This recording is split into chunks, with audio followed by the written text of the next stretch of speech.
Welcome to Talk Tennis. When I started exploring wheelchair tennis, a name continued to come up as someone that I needed to link up and talk with. So today, our guest is someone who has clearly made a huge impact in tennis and most recently was named Wheelchair Tennis Champion of the Year for 2021. Welcome to Talk Tennis, Jennifer Edmondson. Thank you so much for joining me. Wow, Michelle, thank you so much for that introduction. And I am honored and privileged to be here with you and help spread the word about wheelchair tennis. I am, yes, so excited. Your name came up like continuously. And I just like kept hearing about all these amazing things that you're doing. And the Southern section in particular seems to be doing a ton of initiatives with wheelchair tennis. But before we get into all of that, I wanted to know what your background in tennis is. Okay, so I first became aware of wheelchair tennis before I was involved with tennis per se. I graduated from physical therapy school, and as a physical therapist, I started working in a rehabilitation unit. And the hospital that I worked for encouraged, volunteerism from their employees. And so I was sent to volunteer at this wheelchair tennis tournament that they were a sponsor of. And at the time, the Cajun Classic, which is the tournament that is near and dear to my heart, that got me first started in all of this, was a very small local tournament, just a few players. And it was about maybe 5 or 6, 7 years old at the time. And I was completely just blown away, and my eyes were opened to witness these wheelchair tennis athletes. The people that I knew in wheelchairs were patients in a rehab hospital who had either, suffered a recent injury or were in the hospital because of an illness. And those were patients who obviously are more critical. And you're teaching them as a therapist how to get back into life, how to start assimilating to life in a wheelchair if you weren't accustomed to that before, or how to assimilate to life in your wheelchair because you've had something different that happened to you, even if you maybe had lived previously in the wheelchair. So those challenges were always very fascinating to me as a therapist. How can I help this person problem solve their body and their new situation, so to speak, to still be a great active participant in life and not become depressed or, just kind of get in that state of mind where they didn't want to overcome what had happened or what they were going through. And so I go to this tournament and I see these amazing athletes who clearly had found it within themselves to overcome their injury or to deal with their injury in a way that was going to put them back into life. And what was the tool that was putting them, quote unquote, back into life? Tennis. And so I was a volunteer at this Cajun Classic wheelchair tennis tournament for years. And I was a young mom at the time and, working and all of that. And so I didn't have a ton of extra time in my life. But one time a wheelchair tennis player asked me, "Do you play tennis?" I was like, "No, that's a good, why haven't I played tennis?"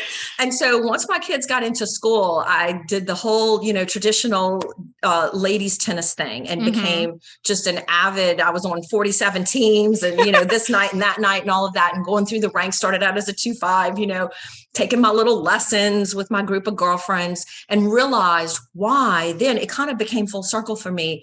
Tennis and wheelchair tennis, why is it so amazing?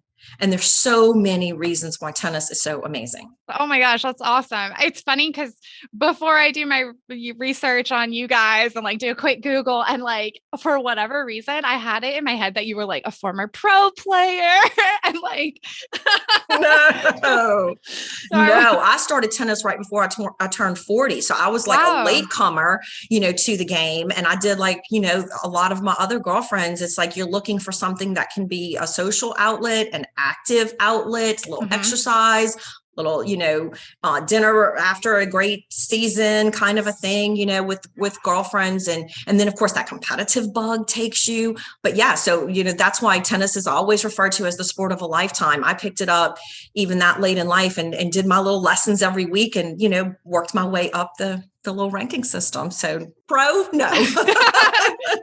That's okay. I love it. That's even more amazing that you're so involved in wheelchair tennis, and that was before you even picked up a racket. So yeah. That just shows passion, and yeah, that's awesome. So I did a podcast with the USTA Southern section, and they started talking about like how much wheelchair tennis is involved. And to me, as a tennis player, I've played tennis my whole life, but I don't know about wheelchair tennis, and I'm like, why? So That's my favorite question. And that's, I feel like my mission in life is to make sure that all the people like you have heard about it, because it's definitely still not the most, recognized piece of the tennis products that the USTA or that anybody who plays tennis is aware of. So yeah, that's one of my missions in life. So well, and I don't know, it's like almost intimidating because I don't know, as a tennis player, as an able-bodied tennis player and athlete, it's like, it feels intimidating to like start asking questions, especially when you don't know logistics or like what it's like to not use your legs or, stuff like that. So I wonder if there's like a struggle sometimes, just people don't ask, but I'm here to ask. Well, exactly. And I think, that's the thing with everything that's new to people, and all of of course, DE&I is such a big topic right now. But if we don't ask those questions, and even if maybe you don't phrase it exactly politically correct, or it may be in the right way because you're afraid of offending, but if just ask, because I think that's where we got to get the dialogue going, Yes. Oh, yay. I'm excited. Your personality is like awesome. You've got such good vibes. I'm very excited. You just made my Friday. Oh my gosh, you're hilarious. Well, no, seriously, Ted Reese, who you were with the podcast, right, for Southern, he called me. And I was actually at the USTA National Campus in Orlando with a huge wheelchair tennis event. And, I was kind of thought it was odd that Ted was calling, typically he would email or something like that. So of course I answered it because it was so unexpected. And he's like, what do you think? Like, if I can get, I was like, yeah, what do you mean? What do I think? I love to talk wheelchair tennis. So bring it on. I love that. Yes, that's so awesome. I'm glad to hear that. That's amazing. That's so cool. And I had a chance to talk to Brad Parks, and that episode actually airs next week. So wonderful. Yeah. Oh my gosh. And I was like fangirling a little bit because like doing my research on him, he's done like all these things, and like he's such an important piece to all of this, obviously. Absolutely. And it's hard to say you've ever met a pioneer of something, someone who actually took something that was not there and made it there. It's like the person who invented the sticky note, like that's a little, but I mean, it's the same thing. He took something that was an idea and made it a reality, and it has changed the lives of so many people. So I'm a little starstruck when I see him as well. And he's so casual about it. And it was the week of Thanksgiving. And I'm pretty sure like he honestly thought he was just going to have like a 10-minute phone call with me. He didn't know it was going to be like a whole podcast. And he was so awesome. And like, we talked for over an hour. It was crazy. Yeah. That's awesome. So I'm excited for that too. Talk to me a little bit more about the Cajun Classic. What exactly is it? Who plays? Who comes? How has it grown? Because you literally have been working in this tournament for now, it seems like over 20 years.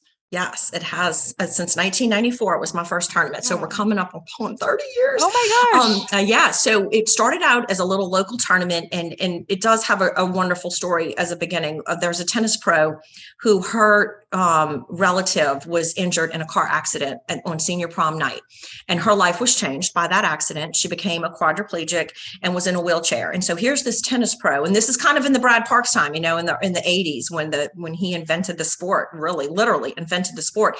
And she was on the court saying, this is what I know is tennis, and I know she needs to do something besides just rehab and work through her injury. And she put her out on the tennis court and started hitting tennis balls with her and started a tournament in her honor.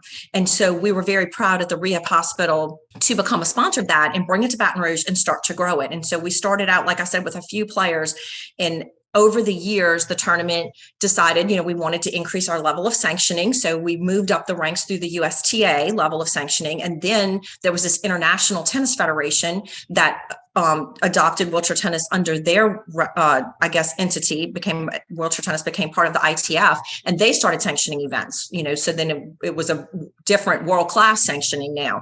And so we started at the lowest level that you could be as an ITF tournament, and now termed a futures tournament. There was different verbiage at that time. And then we slowly moved up through the ranks there because we just were very proud of our product, and we're an all volunteer organization that has sponsored the tournament and runs the tournament, and everybody is very passionate and committed. And we just enjoyed meeting these athletes, first from around the country, and second, then from around the world. And then as we started gaining that sanctioning, we're now now what's called a super series, which does not have an equivalent in the able-bodied world, but everyone knows the 4 Grand Slams, Australia and, French Open and US Open.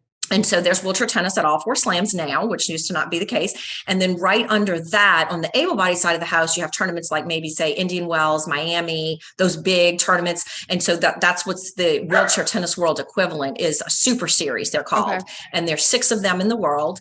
And then under that, you start going down into what would be like the challenger and the futures events. Wow, that's amazing. Let's talk a little bit about how many players are at this tournament. How many players do you see come through these wheelchair tennis circuits? Ages, levels, all of that. Give me like the 411 or like the basics. Absolutely. So, at my tournament, which is the Cajun Classic, I'm the tournament director for that tournament. And like I said, there's 6 super series in the world. So we're obviously going to be a big draw. There's different levels of tournaments that have different draws, but we are fortunate enough on a big year, we probably have 130 or 40 wheelchair tennis players at the tournament, which is probably one of the largest events in the world. The slams have smaller draws, just like they, typically would. But for wheelchair, they're very small. And then so the Grand Slams attract a lot of players. And so we'll have, for example, at the Cajun Classic, we'll have number 1, 2, 3, 4, 5, 6, 7, 8 in the rankings, with the give or take with 1 or 2 who may be injured. But we have many, many of the top athletes. And as you mentioned, their athleticism is pretty amazing. I mean, they serve over 100 miles an hour.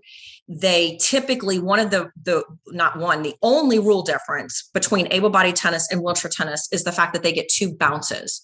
There's a couple of other minor things like with the chair, instead of a foot fault, there would be a wheel fault, little things like that, but they're equivalent. So really the difference is the 2 bounces. And to watch some of the top athletes play, they take usually on a 1 bounce instead of the 2. And so it's amazing to watch them hit the ball. Their athleticism is crazy. Their movement in the chair, you know how you talk about like Roger Federer's ballet, he's dances on the court. It's similar to that in wheelchair tennis, the patterns of movement. So those top athletes are absolutely amazing to watch. And then typically at an ITF event, also, you're going to get a lot of the other international players that are ranked anywhere between 20 and 500, 600, on down. So there's 3 divisions in wheelchair tennis. Okay. There are the men's division, which obviously is the men, the women's division, and then there's the quad division, which is the quadriplegic division.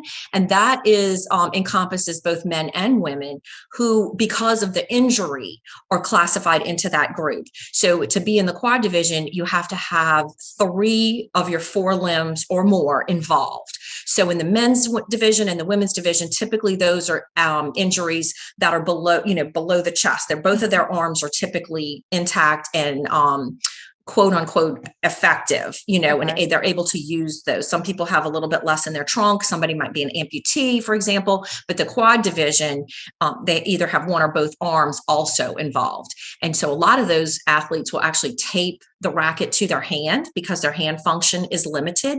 And that in and of itself is amazing to watch. Because can you imagine taping a racket to your hand because you can't hold the racket without it falling out? And then they go hit the ball like they hit the ball. No. And then not only do they hit the ball like they hit the ball, they move the chair to get to the ball.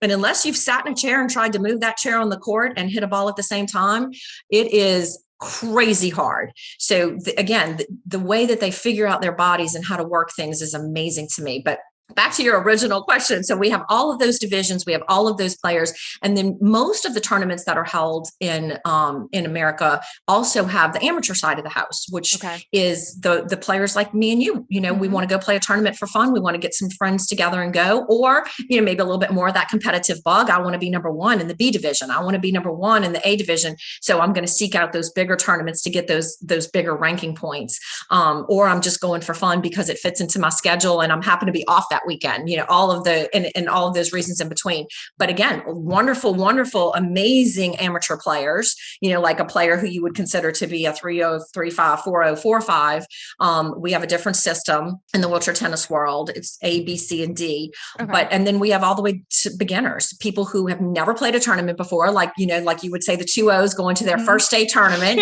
We have those players come to the Cajun Classic. And then the biggest, most exciting thing about, wheelchair tennis right now is our junior initiatives. Oh, I was going to ask about that. So yes, The tell me. juniors are definitely an area where we knew we needed to focus from USTA staff, committee, for example, the Southern section.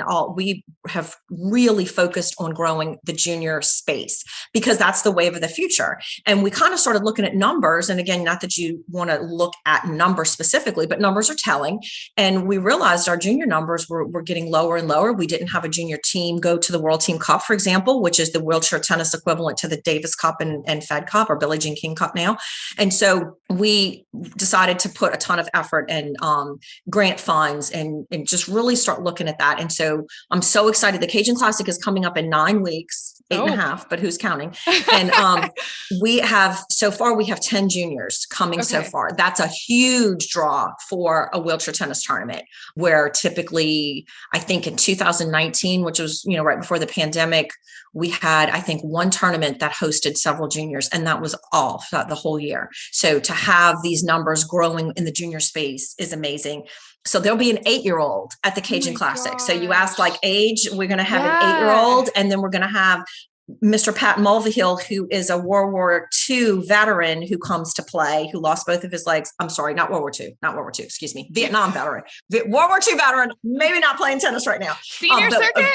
Yeah, really. But a Vietnam veteran, he lost both of his legs in Vietnam, and he will be there, and he's probably in his 80s. So we're going to have that whole range, all the countries from around the world. It's like a United Nations fest when we're at the Cajun Classic. We got the Google Translate going. Yes. Well, and that's the thing. Okay. So now like I'm thinking about it more is like growing up in tennis, we didn't see wheelchair tennis being played next to us at tournaments. So like, it's almost like I wish that like this experience could be happening side by side, because knowing that there's such a huge community, like even hearing you say like the pros rank, like right now we know the ITF rankings for the pro players goes well past like 1,000 players. And it sounds like there's just as many, if not, like there's a lot, right? There's a lot, right? Yeah. Not 1,000, but there's a lot, and wheelchair tennis is growing. This is one of the things I think that is interesting about wheelchair tennis. In any given city or demographic or a geographical area where a tournament might be, there's not a lot of physically disabled people. Mm-hmm. And then they have to choose tennis as their recreational sport, and then they have to choose to play a competitive event or go play at a club or whatever for that so there's not a ton of wheelchair tennis players in any one given place. But back to your point, which is where we're headed, hopefully, Michelle, is that eventually that would be my goal. All tennis events are inclusive of wheelchair tennis, even if it's a small division. And that has definitely been the case over the last several years. It's something, again, that we're working on from USTA side of the house to make sure that wheelchair tennis is offered and included in tournaments, in junior tournaments, hopefully in the future, because right now all of the junior events are really housed specifically with wheelchair tournaments. But we are starting to see some of that. An able-bodied, quote unquote, able-bodied tournament will call or will reach out and say, hey, I know there's a couple of wheelchair tennis players in my club. I'd like to add some wheelchair tennis divisions. How do I do that? You click the button and you get the wheelchair sanction right there, and you just add it in. So same thing with high school tennis. I think we get emails at the USTA all the time about, can a kid in a wheelchair play on a high school tennis team? And again, we love that question. Yes, they can. Absolutely. Well, I love that. And when I was speaking with Brad Parks, he mentioned, like a lot of wheelchair tennis players might be, if they're playing doubles, they might be the only person in the wheelchair. Like that's very common. It's common. And it's common to train. So I could assume connecting some tennis players with wheelchair tennis players, you might have a new doubles partner, a new friend, or a new training partner, or even just a new, someone that you recognize. And, we all could use more friendly faces right now, or I could at least. Absolutely. Okay. And we do have wheelchair tennis players who play like on, say, a 3-0 club team, and they're the only wheelchair tennis player. And if they're playing doubles, like you just mentioned, there's going to be 2 able-bodied on one side, and there's going to be an able-bodied and a wheelchair player on the other side. All of those are quote unquote legal, according to USTA guidelines. And I think, like you said, sometimes people just aren't aware of that. And that's why we're here today, getting that word out. Yes, getting that word out. It's amazing. Have you seen also like the junior players? Like, what is their training regimen like? Are they out there just as much as an able-bodied person and putting in the time in the gym and all of that? Especially someone that comes from like the physical therapy world, I'm sure that probably is of interest. Absolutely. And again, depending on your level of commitment, it can be like any other kid or adult. If you're interested in just having that once a week experience, they might go hit once a week with their pro, participate in some lessons, go play a tournament every now and then. And then you've got those other kids and adults who are super serious about it and are on the court 4 and 5 times a week and are in the gym doing strengthening and conditioning.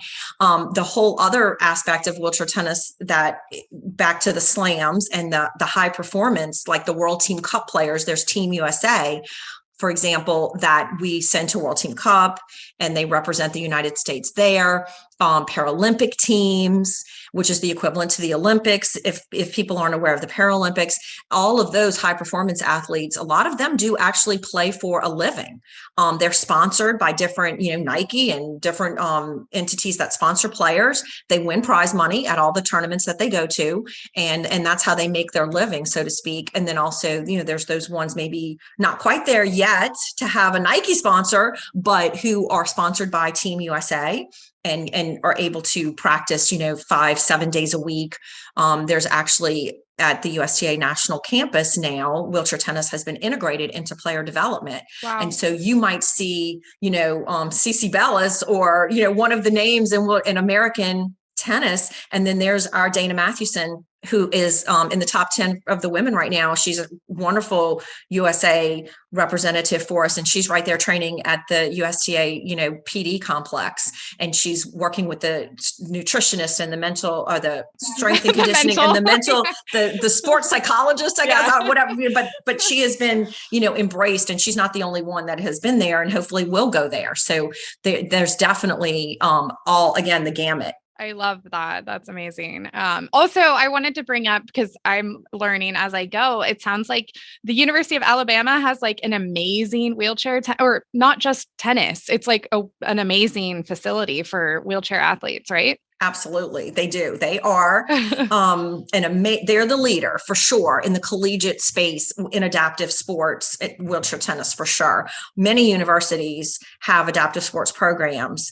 Some have tennis, some do not. But the coach there, Evan Inquist, he's the wheelchair tennis coach. He has made it one of his missions to make Alabama the best. And they've won the national championship, the collegiate national championship, several years now in a row. And his program is just like what we were talking about. He has strength and conditioning. He has them in the gym. He has them on the court, to fulfill their collegiate responsibilities like any other college tennis player would be doing. But he was fortunate enough to just cut the ribbon on a new building that I think maybe you're referring to. That is a state-of-the-art adapted wheelchair athletic building. So it's amazing. I have not seen it yet in person, but I hear it's amazing. And Evan is definitely doing groundbreaking things that we hope other colleges and universities will see what he's doing and take notice and want to beat him. Right? A little competition. Right. Friendly competition. Yeah. That's right. Let's go. We're calling you out, USC, UCLA. No, I'm just kidding. Yeah, exactly. Tell me, I'm sure you know so many wheelchair players and probably have heard so many amazing stories, but is there like anyone in particular where, you've heard about this person who was in a wheelchair and just kind of maybe down on their dumps, and like wheelchair tennis has somehow become a big important part of their life, and it's just like maybe they've become a beacon for other athletes or a role model or someone they can look to? I heard a quote yesterday and I really resonated with it. And it was like, what if your story is the reason that someone else kept going? So like something to embody that. I'm sure you know a lot of people like that, but if you have anyone you can think of. Well, absolutely. There's many stories like that. And I love that quote, by the way, Michelle. Right? I think that's amazing. That is amazing. And I think that is why, again, tennis is what it is. We say this a lot in the wheelchair tennis world, it changes lives. not only does it bring the sport to your life, but it brings all those other things that we've already discussed why tennis is so wonderful to your life. I think I could probably tell you, several stories, but what I'll give you is this, because I think this is the most powerful that I've seen. It's kind of a conglomeration of stories. And to me, the most impactful is, there's a lot of athletes that tell their story about how they got hurt, how they went to rehab, how they were introduced to tennis, and how it changed their life. And those stories are all absolutely amazing. But I think to me, what speaks to me, and I guess maybe too as a parent, is when you have a child who was either born with a disability or was in an accident that necessitated, I guess, the use of a wheelchair for them. As a parent, that is also very impactful on you and your child. And so you wonder, is my child going to be accepted? The kid wonders, he's the only kid in his school in a wheelchair, for example. And those things of what is he going to be able to do with his life? Is he going to be able to have a social group and participate in sports? And they come out to a wheelchair tennis tournament, and that family with the other kids in the family see these athletes playing tennis. And then their child is connected with a tennis pro and starts hitting the ball and playing tennis, and then starts going to tournaments and starts winning, and goes to a college and maybe gets a collegiate scholarship to go play wheelchair tennis. And you sit back and you're clapping for your kid as he's just won this match and winning, the trophy for the division that he just won. And you think, I can't believe what tennis did for this kid. Yeah. And for our family. And it is just the most amazing thing to watch. To me, is not only the what happens to that person or that child, but to everyone around them as well. You're kind of on that journey together, especially when you're talking about the junior space. So yeah, the stories are amazing, but what to me is absolutely the most amazing is what's happening on the court, when they're playing tennis. There's no, and I think you can relate to this as a tennis player too, right? I say this all the time. When you go play tennis, you can't think about the to-do list. You can't think about what you need at the grocery store on the way home, because you're focusing on that ball, and everything is about that ball, winning that match, or just having fun with the doubles people you're playing with for the next hour and a half. And then as soon as you walk out of off the court, you put your bag on your arm, you go get in your car, and you're like, oh my gosh, I got to do this, and I got to do this. It's just the same thing when you're kind of referencing disability.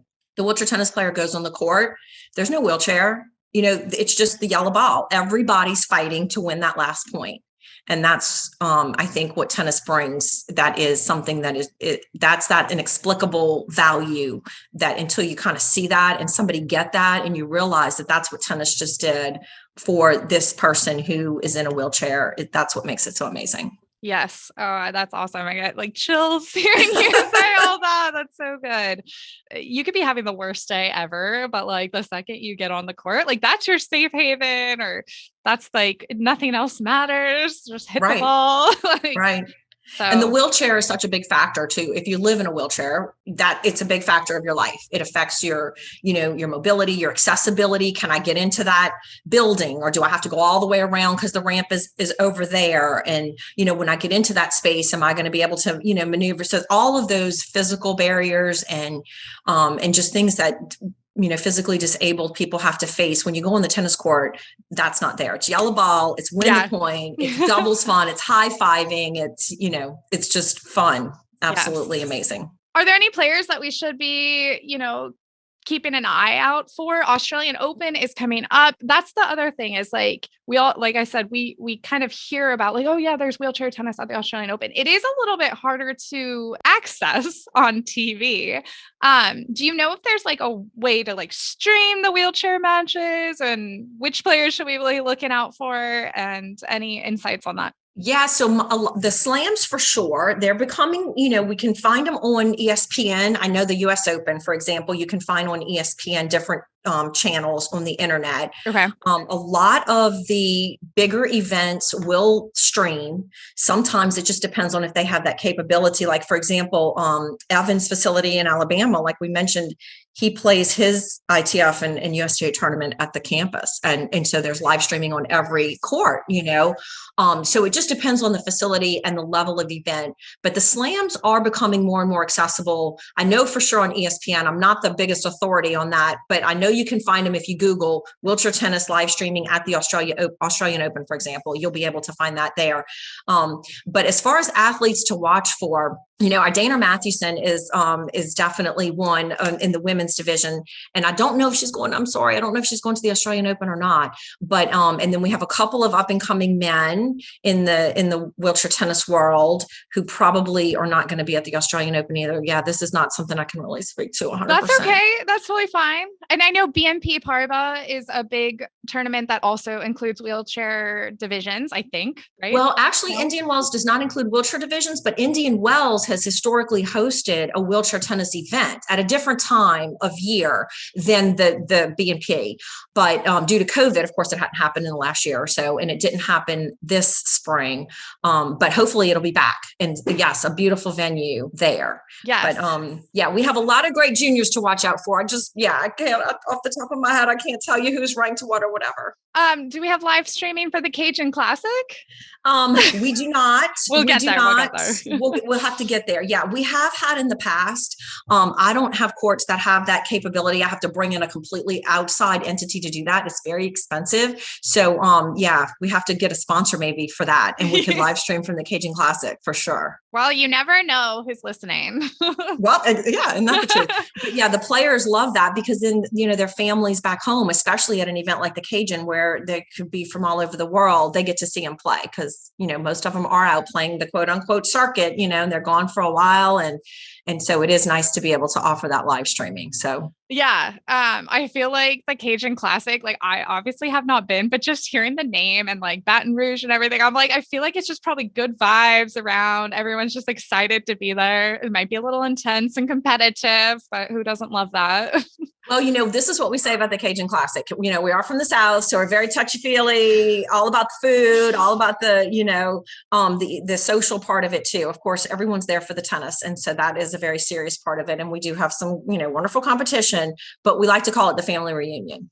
Yeah. When we see the players either get off the plane or roll off the van for the first time or roll into the hotel or roll into the court, wherever we see them for the first time, our whole volunteer organization pretty much knows almost every single player by name.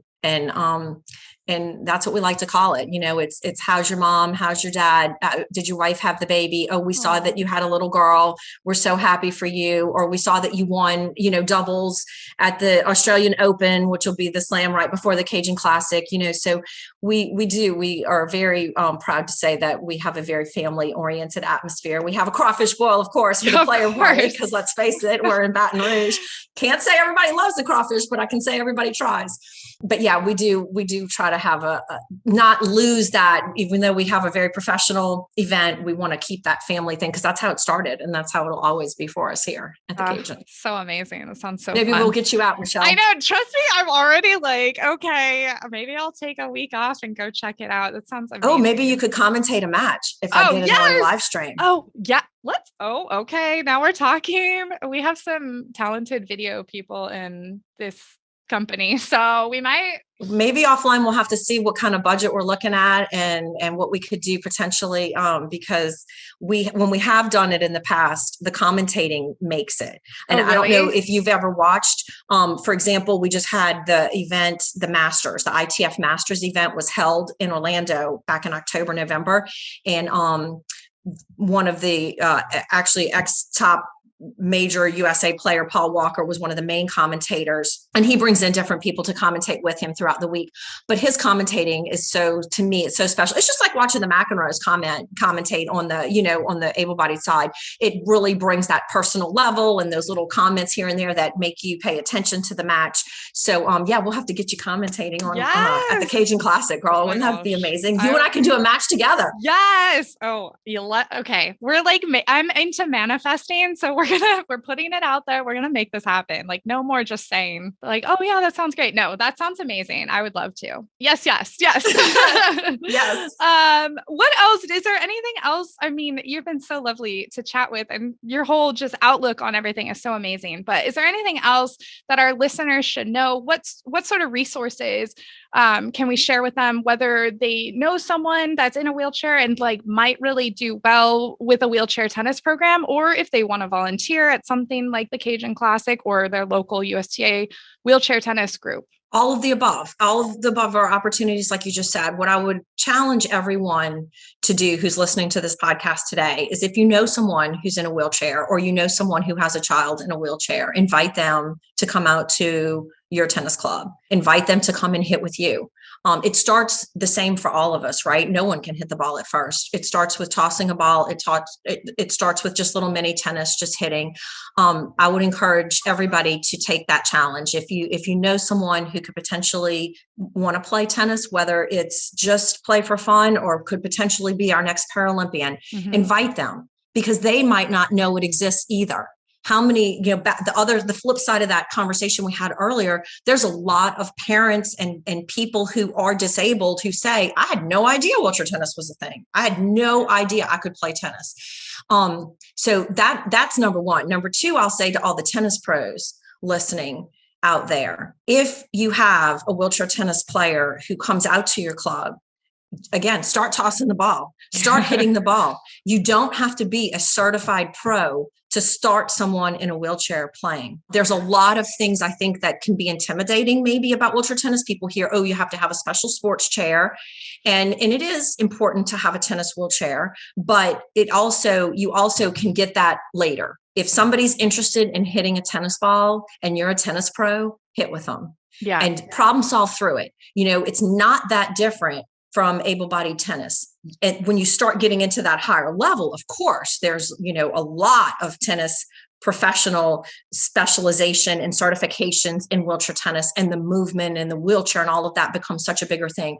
But at that very grassroots level, if somebody comes out to your club and wants to play, start. And then from there, reach out to USTA and say, I need help with wheelchair tennis. And then we will all be funneling tons of information, whether it's from USPTA, PTR, coaches education, grassroots grants and funding and programming assistance and logistical help of how do I start a program? Or I'm interested in doing something for wheelchair tennis. And a lot of coaches now are starting to become more educated in the wheelchair tennis space, tennis professionals in general. And so they now have this piece of education. How do I start a program? Put out the all call, and we can certainly help you with that from your district level, from your section level, from the national level. We can give you all the resources to have an introductory clinic. Where do I find the kids and the adults who would be interested in coming? We can give you all those resources, support groups to reach out to, rehab hospitals to reach out to, physical therapy clinics, and, schools and different adaptive sports organizations that exist out there. Move United is one that, has a huge adapted sports population. And if you are in a city where there's a chapter of them, that's just a marriage made in heaven right there. Hopefully they could funnel you 30 or 40 players right there. So there's lots and lots of assistance out there. Jump in and we'll surround you with resources and assistance once you're in our world. Come on in. Yes. Now I can see why everyone was like, you have to talk to Jennifer. Yes, I did need to talk to you. It's honestly very parallel to anyone wanting to start tennis. And it seems intimidating sometimes because we don't understand what the whole process is of being in a wheelchair. So I think at the end of the day, I even flub my words because I'm not as comfortable speaking about this, but get out there. I mean, it's there. Yeah, even if you meet anyone that they're curious about tennis, you're grab a racket, let's go. I don't care if you have the right shoes today, but absolutely. Exactly. Absolutely. You can get the cute outfit and the wheelchair tennis chair and all of that later. Come to the court today. Yeah, exactly. So. I have been known to, track down people coming out of the grocery or the mall and, hey, have you ever thought about wheelchair in the airport? You always see somebody in a wheelchair in the airport, and I'm always scoping that out, Right? So, you never know. Back to your original comment, you never know what you're going to do that day or who you're going to approach that you could change that person's life. And to be fully transparent, we never know what's going to happen to us. So if something were to happen to someone that in your life and stuff happens. And, so yep. I could only imagine this being such a saving point when you're going through a tough time. And even Brad Park's story, it was just so it was crazy how he just simply put he decided that he wanted to play wheelchair tennis literally before he was done recovering from his injury. Right. He didn't want to give up sports and what could he do? And yeah, amazing. Absolutely amazing. But yeah, you never know when your life is going to change. And I think that's the biggest thing. these accidents gratefully don't happen to everybody all the time, but when they do happen, they are life-changing. And tennis is such a unifying factor and such a social wonderful thing to get people out of themselves and out of that, I guess maybe mindset maybe of my life has changed. And like we said before, you go onto the court and it doesn't matter anymore. Oh yeah. I love it. Anything else? You've been a delight and so positive and so much information and amazing resources. And I'm so excited about your Cajun Classic. You're 8.5 weeks away. That's going to be very exciting. Sorry to remind you. Thanks. 8.5 weeks. Yeah. It's a big tournament. So we're ready though. I'm getting entries every day. So cool. And what's the website so people can keep an eye out on the results and all that? For the Cajun Classic, the website is brwta.org. And the results can also be at USTA.com. You can search the Cajun Classic on USTA.com and the results will be there every night of the tournament. Awesome. Well, thank you for taking the time to chat with us and tell us all about your experience and teaching us more about wheelchair tennis and spreading all of your knowledge and enthusiasm to the sport. And yes, you've been amazing. Thank you so much for having me. Thank you.